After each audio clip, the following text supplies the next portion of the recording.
Hello friends, welcome back to the channel. आज हमारा topic है कंपोनेंट ऑफ ऑपरेटिंग सिस्टम। ये क्वेश्चन कैसे भी आ सकता है आपसे, component of operating system, services of operating system या फंक्शन ऑफ ऑपरेटिंग सिस्टम। इन तीनों में से कोई भी आपसे पूछा जाता है तो आपको ये क्वेश्चन अटेम्प्ट करना है। तो कंपोनेंट बेसिकली होते क्या है? Many modern operating system have the following component. Modern operating system में काफ़ी सारे कंपोनेंट होते हैं, जैसे कि process management, main memory management, file management, input output system management, secondary management, networking, protection system, command interpreter systems. ये हमारे क्या होते हैं? कुछ कंपोनेंट होती है या कुछ सर्विसेज होती है जो हमें ऑपरेटिंग सिस्टम प्रोवाइड करता है, या कुछ फंक्शंस होते हैं ऑपरेटिंग सिस्टम के जो वो परफॉर्म करता है। तो पहला हमारा आता है तो प्रोसेस मैनेजमेंट। अब बेसिकली प्रोसेस मैनेजमेंट होता क्या है? अब ये जो वर्ड है प्रोसेस, प्रोसेस का मीन्स क्या है? प्रोसेस क्या है? एक डायनामिक आइडेंटिटी है। और जो हमारा प्रोग्राम होता है, अगर प्रोग्राम को हम एग्जीक्यूट कर देते हैं वो बन जाता है प्रोसेस। प्रोग्राम क्या होता है? एक हमारी स्टैटिक आइडेंटिटी होती है, लेकिन जब हम उसको प्रोसेस मतलब जब हम उसको एग्जीक्यूट कर देते हैं तो क्या बन जाता है? प्रोसेस। ये होता है हमारा प्रोसेस। अब प्रोसेस में क्या? Process creation and deletion both user and system operating system. ये प्रोसेस मैनेजमेंट में हम क्या करते हैं? कोई भी प्रोसेस को हमें क्रिएट करना है या कोई भी प्रोसेस को हमने डिलीट करना है, चाहे वो यूजर का हो या वो सिस्टम का हो, दोनों में से कोई सा भी हो, तो वो कौन परफॉर्म करेगा क्रिएशन और डिलीशन का? Operating system. Perform suspension and resumption. अब सस्पेंशन और रिजम्पशन से क्या मतलब है कि किसी को कोई भी प्रोसेस हमारा रिज्यूम है, उसको एक्टिवेट करना, डीएक्टिवेट करना, वो भी कौन करता है? हमारा ऑपरेटिंग सिस्टम। नेक्स्ट क्या आता है? Provision of mechanism for process synchronization. Process synchronization का मतलब क्या कि हमारे पास मल्टीपल प्रोसेसेस आ गए, P1, P2, P3, P4, P5, Pn, काफ़ी सारे प्रोसेसेस हैं, हमें उनको एग्जीक्यूट करना है तो हमें क्या सिंक्रोनाइजेशन करना होगा। कोई एक बताना पड़ेगा कि हाँ पहले आप सिंक्रोनाइजेशन उनके बीच में होना चाहिए, तो वो भी कौन करता है? Operating system. Net process communication. Process communication की प्रोसेस आपस में कम्युनिकेट किस तरीके से करेंगे। नेक्स्ट है provide mechanism for deadlock handling. अब डेडलॉक का मीन्स क्या है? डेडलॉक का मीन्स क्या है? एक हमारे पास P1 प्रोसेस है, एक हमारे पास P2 प्रोसेस है। P1 के पास हमारा प्रिंटर है, P2 के पास हमारी हार्ड डिस्क है। P1 जिसके पास प्रिंटर है उसको हार्ड डिस्क चाहिए, जिसके पास हार्ड डिस्क है उसको प्रिंटर चाहिए। दोनों को अपने रिसोर्सेज एक्सचेंज करना है, लेकिन ना तो प्रिंटर जो प्रिंटर है P1 है वो प्रिंटर ना ही तो हार्ड डिस्क को देना चाहता है, ना हार्ड डिस्क वाला प्रिंटर को। तो दोनों अपने रिसोर्सेज आपस में एक्सचेंज नहीं करना चाहते, जबकि उन्हें करनी है। तो वो कंडीशन क्या होती है? हमारी डेडलॉक कंडीशन, कि आपस में रिसोर्सेज शेयर करना चाहते हैं लेकिन कर नहीं रहे हैं, तो वो होता है हमारा डेडलॉक। तो वो ये प्रोसेस मैनेजमेंट में हमें इसी डेडलॉक को हैंडल करने के लिए भी हमारे पास एक मैकेनिज्म है। तो ये हमारा पहला कंपोनेंट या पहली सर्विसेज या पहला फंक्शन होता है ऑपरेटिंग सिस्टम का, जिसको बोलते हैं प्रोसेस मैनेजमेंट। नेक्स्ट आता है हमारा मेन मेमोरी मैनेजमेंट। अब मेन मेमोरी मैनेजमेंट इसका काफ़ी इंपॉर्टेंट है, मतलब कि काफ़ी इंपॉर्टेंट कंपोनेंट माना जाता है मेन मेमोरी का। मेन मेमोरी मैनेजमेंट में पहला पॉइंट क्या है? Keep track of which part of memory are currently being used in by whom. ये बताता है कि कौन सा मेमोरी का कौन सा पार्ट कौन यूज करेगा और कितने टाइम के लिए यूज करेगा। कि ये ट्रैक करता है of which part of memory, कि कौन सा मेमोरी का कौन सा पार्ट आर बीइंग यूज, कौन सा पार्ट यूज होगा और कौन करेगा। ठीक है, ये बताता है कि आप करेंगे या कोई और करेगा, वो बताता है मेमोरी का कौन सा पार्ट हम यूज करेंगे करंटली। नेक्स्ट है decide which process to be load when memory space become available. जब मेन मेमोरी है, कुछ डिलीट कर रहे हैं आप, कुछ कर रहे हैं, तो वहाँ स्पेस अवेलेबल हो गया। जब हमारे पास स्पेस मेमोरी स्पेस अवेलेबल हो जाता है तो ये main memory operating system decide करता है कि कौन सा प्रोसेस एट दैट टाइम, कौन सा प्रोसेस उसमें हम लोड करेंगे। ठीक है। नेक्स्ट है allocate and deallocate memory space as needed. जब हमारे पास मेमोरी स्पेस नीडेड होता है तो हमें क्या एलोकेट करना है या क्या डी एलोकेट करना है। काफ़ी बार क्या होता है, हमें एलोकेशन के लिए हमें कुछ चीज़ हमारे लिए बहुत इंपॉर्टेंट होती है स्टोर करना, जो अवेलेबल जो ऑलरेडी स्टोर है उसमें कुछ ऐसी होती है जो हमारी यूज़ की नहीं होती, तो उनको डी एलोकेट करना, और जो यूज़फुल है उन्हें एलोकेट करना। तो ये काम भी किसका होता है? ऑपरेटिंग सिस्टम का। ऑपरेटिंग सिस्टम का एक फंक्शन है कि जब हमारे पास एलोकेशन और डी एलोकेशन मेमोरी भी ऑपरेटिंग सिस्टम करता है। तो ये हमारा आता है second component main memory management. Third क्या था? File management. आप नाम से भी बता सकते हैं कि फाइल मैनेजमेंट, फाइल को मैनेज करना। अब फाइल में क्या आ सकता है? क्रिएशन, डिलीशन, अपडेशन, ये सब किसके? आप थोड़ा नाम से भी समझने की कोशिश कीजिए कि मेन मेमोरी तो मेन मेमोरी के बारे में ही बात हो रही है। Allocation, D allocation, creation, deletion, ये सब तो सब में ही है, ये आएगा ही सब में। नेक्स्ट है file management. File creation and deletion, directory creation and deletion, file को क्रिएट करना, डिलीट करना, डायरेक्टरीज को क्रिएट करना, डिलीट करना, वो किसके अंदर आता है, हमारा फाइल मैनेजमेंट के अंदर। नेक्स्ट क्या है, support of primitive for manipulating files and directories. ये सपोर्ट करता है कि मैनिपुलेट कर सके हम किसी फाइल को या डायरेक्टरी को। Mapping file into secondary storage, जो हमारी फाइल्स होती है उनको क्या करता है, मैप करता है किसमें, सेकेंडरी स्टोरेज में।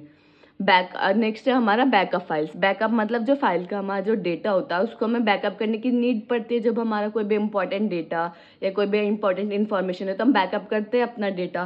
तो बैकअप फाइल्स का बैकअप करने के लिए हमें कहाँ जाना होता है, फाइल मैनेजमेंट में। ठीक है, ये हमारे कुछ मेन पॉइंट्स हैं। अब नेक्स्ट हमारा आता है input output system management. Input output system management, आप इससे नाम से पता लगाइए, इनपुट आउटपुट को मैनेज करना। ठीक है, अब इसमें मेन जो इसका वर्क होता है इनपुट आउटपुट मैनेजमेंट का, वो क्या होता है, it decide the details of input output from users. ये क्या करता है, जो भी हमारी इंफॉर्मेशंस होती हैं, जो इंटरनल इंफॉर्मेशन होती है, वो सिर्फ उनको हाइड कर देता है। जैसे कि आप हार्ड डिस्क नहीं, पेन ड्राइव आप लगाएंगे तो पेन ड्राइव किस तरीके से अंदर वर्क कर रही है, सिर्फ आप उसको एक्सटर्नली कनेक्ट करेंगे तो वो किस तरीके से अंदर वर्क कर रही है वो आपको नहीं दिखाना यूजर को। सिर्फ यूजर को क्या पता होना चाहिए कि हमें इसको इस तरीके से अटैच करना है। तो सिर्फ इनपुट आउटपुट सिस्टम मैनेजमेंट में जो डिटेल्स होते हैं, इंटरनल डिटेल्स, वो हाइड की जाती हैं। किससे, यूजर से। सिर्फ उसको जितनी ज़रूरत है उसको उतना पता होना चाहिए, ज़्यादा इंटरनल डिटेल्स में नहीं जाना उसको। Drivers for specific hardware devices, मतलब ड्राइवर्स चाहिए होते हैं हमें हार्डवेयर डिवाइसेस के लिए। अब जो हमारा ऑपरेटिंग सिस्टम का इंट्रोडक्शन वीडियो है उसमें मैंने डिवाइस ड्राइवर के बारे में बताया है कि जब कर्नल्स और हार्डवेयर्स के बीच में आता है डिवाइस ड्राइवर, डिवाइस कंट्रोलर, और फिर आता है वहाँ प्रिंटर वगैरह, प्रिंटर, पेन ड्राइव, ये सब चीज़ें। तो हमें हार्डवेयर डिवाइसेस के लिए क्या चाहिए, अलग स्पेसिफिक ड्राइवर्स चाहिए उनको यूज़ करने के लिए। A general device driver interface, ये क्या करता है, डिवाइस ड्राइवर के बीच में इंटरफेस का भी वर्क करता है। अब बफर कैशिंग सिस्टम, ये क्या है, एक बफर कैशिंग सिस्टम भी इसको बोलते हैं। इनपुट आउटपुट सिस्टम में आप इसका मेन वर्क समझिए। मेन वर्क इसका सिर्फ ये है कि वो ये इंटरनल डिटेल्स को हाइड करता है, सिर्फ यूजर को वो दिखाता है जो उसको देखने की जरूरत होती है। जैसे मैंने आपको पेन ड्राइव का एग्जाम्पल बताया, तो इसी तरीके से ये वर्क करता है। और डिवाइस ड्राइवर्स हार्डवेयर डिवाइसेस के लिए स्पेसिफिक ड्राइवर्स हमें चाहिए होते हैं उसको यूज करने के लिए। ठीक है, नेक्स्ट हमारा टॉपिक आता है secondary storage memory. Secondary storage memory में क्या होता है, पहला आता है फ्री स्पेस मैनेजमेंट। अब जब भी हमारे पास फ्री स्पेस होता, अब ऐसा तो नहीं है स्पेस हमारे पास इतना है, तो हमें स्पेस को मैनेज करने के लिए भी कोई चाहिए। तो सेकेंडरी स्टोरेज मैनेजमेंट हमारा यूज होता है कि जब हमारे पास फ्री स्पेस अवेलेबल है तो हमें उसको मैनेज करना है। ठीक है, स्टोरेज एलोकेशन के एलोकेशन कि किसको एलोकेट करना है, कौन सा स्टोरेज किस टाइम करना है, कितना करना है, तो वो सब किसके अंदर आता है, सेकेंडरी स्टोरेज मैनेजमेंट के अंदर। कि सेकेंडरी स्टोरेज में कितना स्टोरेज हमारे पास अवेलेबल है, कितना किसको एलोकेट करना है ये। अब डिस्क शेड्यूलिंग में क्या होता है, डिस्क शेड्यूलिंग में आप ऐसे समझ सकते हैं कि आप हमारे पास हार्ड डिस्क है, हार्ड डिस्क को यूज करने के लिए हमारे पास मल्टीपल प्रोसेसेस है, P1, P2, P3, P4, P5, P6, सबको हार्ड डिस्क चाहिए। एट द टाइम आप एक टाइम पे एक ही प्रोसेस को हार्ड डिस्क दे सकते हैं, ऐसा तो नहीं है आप एक साथ सबको देंगे। अगर एक साथ आप सबको देंगे तो कोई भी उसको अच्छे से यूज नहीं कर पाएगा। तो एक टाइम पे हमें एक प्रोसेस को देनी है, तो उसकी शेड्यूलिंग करना कि किस हिसाब से, कि पहले मुझे P1 को देनी है, P2 को देनी है, P3 को देनी है, P4 को देनी है, P5 को देनी है, कौन से प्रोसेस को कब देनी है, तो उसको शेड्यूल करना किसके अंदर आता है, डिस्क शेड्यूलिंग के अंदर आता है, जो कि हमारा पार्ट है सेकेंडरी स्टोरेज मैनेजमेंट का। ठीक है, डिस्क शेड्यूलिंग, आप जैसे मैंने इसमें क्या लिखा है, सिर्फ डिस्क शेड्यूलिंग लिखा है, तो आपके 10 नंबर में आता है। तो डिस्क शेड्यूलिंग आप हेडिंग बनाए, इसके अंदर सब हेडिंग बनाए, फिर उसको बताएं कि डिस्क शेड्यूलिंग है क्या। डिस्क शेड्यूलिंग हमारा क्या है कि हमें प्रोसेस, हमारे पास जो अगर मल्टीपल प्रोसेसेस है हार्ड डिस्क को यूज करने के लिए, तो हमें उनको शेड्यूल करना होता है कि कौन फर्स्ट, कौन सेकेंड, कौन थर्ड, और कितने टाइम के लिए, उनको शेड्यूल करना डिस्क शेड्यूलिंग बोलते हैं। नेक्स्ट आता है हमारा नेटवर्किंग। नेटवर्किंग हमारा क्या होता है, नेटवर्किंग को हम डिस्ट्रीब्यूटेड सिस्टम भी बोलते हैं। डिस्ट्रीब्यूटेड सिस्टम क्यों, uh distributed system provide user access to various system resources. इसमें क्या होता है, बहुत जो हमारे मल्टीपल यूजर्स है वो डिफरेंट रिसोर्सेज को यूज कर सकते हैं। अब नेटवर्किंग तो इस तरीके से होती है, एक जगह तो नेटवर्क स्टैब्लिश नहीं होता, डिस्ट्रीब्यूटिव नेटवर्किंग होती है। तो क्या होता है डिस्ट्रीब्यूटेड सिस्टम में, इसमें क्या होता है जो यूजर है वो वेरियस रिसोर्सेज को यूज कर सकता है। कंप्यूटेशन स्पीड अप, जब आप एक टाइम पे वेरियस रिसोर्सेज को मल्टीपल यूजर्स कर पा रहे हैं तो क्या होगा, उसकी स्पीड बढ़ेगी, स्पीड ऑलरेडी इंक्रीज होगी। ठीक है, increase data availability, data availability हमारी इंक्रीज डेटा अवेलेबिलिटी, हमें इजीली डेटा मिल जाएगा जब आपके मल्टीपल यूजर्स कर रहे हैं तो इजीली हमें पता है कि हमारा डेटा यहाँ हमें मिलेगा, तो हम इधर उधर नहीं जाएंगे, हमें पता है वहाँ मिलेगा तो हम डायरेक्ट वहीं जाएंगे अपने डेटा को लेने के लिए। नेक्स्ट है इनहेंस रिलायबिलिटी, रिलायबिलिटी को इनहेंस करता है। नेक्स्ट हमारा प्रोटेक्शन सिस्टम एंड सिक्योरिटी। अब आप इसके नाम से समझ सकते हैं प्रोटेक्शन एंड सिक्योरिटी मतलब कि हमें किस यूजर को कितना ऑथेंटिकेट करना है, कि कौन से यूजर को हमें कितनी उसको देनी है, पावर कितनी देनी है कि वो कितने टाइम तक कितना यूज कर सके, किस किस चीज को एक्सेस कर सके। तो किसके अंदर आता है, प्रोटेक्शन एंड सिस्टम के।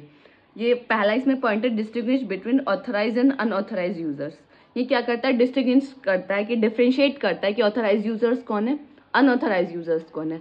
ऑथराइज यूजर जो होगा उसके पास ज्यादा पावर होगी, उसके पास ज्यादा एक्सेस होगा हर चीज का। अनऑथराइज यूजर्स का है उसके पास कम एक्सेस होगा, उसके पास ऑथेंटिकेशन नहीं होगी।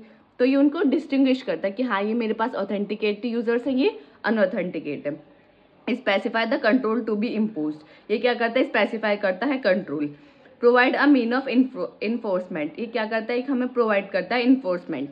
ठीक है, ये हमारा प्रोटेक्शन सिस्टम एंड सिक्योरिटी। आप इसमें बेसिकली बस यही बता सकते हैं कि मैं प्रोटेक्शन एंड सिक्योरिटी के बारे में लिख सकते हैं कि ऑथराइज एंड अनऑथराइज में हम इसमें डिस्टिंग्विश कर सकते हैं कि हमारे कौन से यूजर्स ऑथेंटिकेट हैं, कौन से अनऑथेंटिकेट है। लास्ट हमारा आता है command interpreter system. Command interpreter system में क्या होता है, ये प्राइमरी इंटरफेस होता है between user and the rest of the system. User और रेस्ट ऑफ द जो हमारे रेस्ट ऑफ द सिस्टम्स हैं उनके बीच में क्या करता है, ये इंटरफेस का काम करता है। ठीक है, एक यहाँ ये हमारे यूजर्स है और ये हमारा कोई भी सिस्टम आप मान लें, ये हमारा सिस्टम S1 है, तो उन दोनों के बीच में जो इंटरफेस का काम करेगा वो कौन करेगा, कमांड इंटरप्रेटर सिस्टम। नेक्स्ट है activate system call. System call जो ये आपका एक अलग टॉपिक है जो आने वाली वीडियो में आएगा पूरा अच्छे से। तो बस आप इतना समझिए कि एक्टिवेट करता है ये सिस्टम कॉल को। ये इसके वेरियस कंपोनेंट मान ले, आप सर्विसेज मान ले या इसके फंक्शंस मान ले। तो 10 नंबर में कभी भी एक क्वेश्चन आता है तो आप इसको अच्छे से लिख दें। से इनके जो जो ये मैंने बताया जैसे सिंक्रोनाइजेशन हो गया, डेडलॉक हो गया, तो इनको थोड़ा हाईलाइट करके थोड़ा अच्छे से लिख दें। जो जो मैंने बताया कि डेडलॉक इस तरीके से होता है, थोड़ा डायग्राम का यूज करें क्योंकि थ्योरेटिकल सब्जेक्ट है तो इसमें डायग्राम बहुत इंपॉर्टेंट है। तो अगर आपका कंपोनेंट सर्विसेज या फंक्शन है तो आपको यही सारे पॉइंट्स अच्छे से एक्सप्लेन करके आने हैं। अगर आपको कोई डाउट हो तो आप कमेंट सेक्शन में पूछ सकते हैं। अगर आपकी वीडियो अच्छी लगे तो लाइक कमेंट शेयर करना ना भूलें। Thank you for watching this video.